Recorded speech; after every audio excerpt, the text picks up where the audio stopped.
American farmers are still feeling the impacts of our country's trade troubles with China. In particular, soybean and dairy farmers, they are struggling. But there could be a bright spot sprouting up in the fields. News 5's Caroline Sweeney found out the future farming is small and young. At least we're not playing in the mud this morning. No mud, because the early morning sun was not yet warm enough to melt the frost.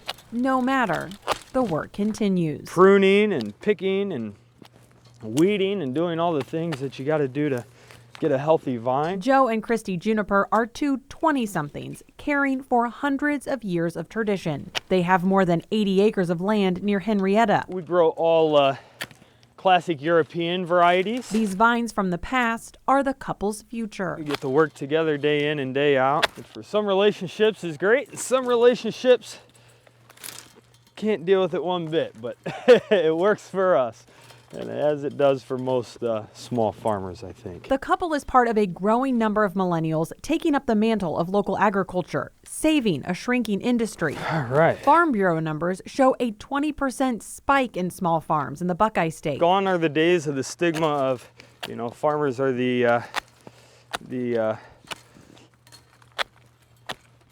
unintelligent, lonesome old people and the, kind of simple people in the countryside. That is no more. That's no longer the reality of farming.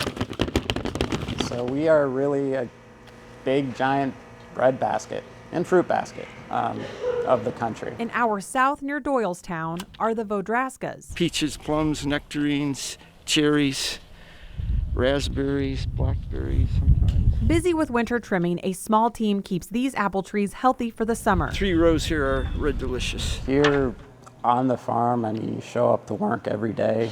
You put in your hours, you put in the time. You just keep doing your thing. Rittman Orchards has more than 80 varieties of apples that are picked, washed, polished, and bagged by hand. They employ and feed people who live nearby. That it's much better to buy an Ohio apple than an apple that was just picked in Peru, or Ohio grapes in the fall as opposed to Chilean grapes in January.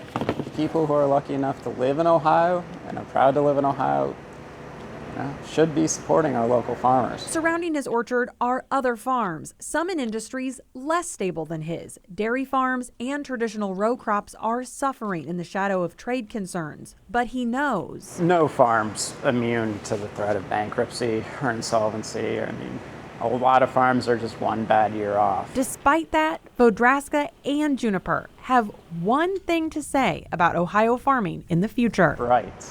It's bright. In 2017, the Farm Bureau counted 34,000 new or beginning farmers in the state. There are 77,000 farms in Ohio, a majority of which have less than 200 acres. And you feel good about at the end of the day that you're doing good work and meaningful work. Caroline Sweeney, News 5.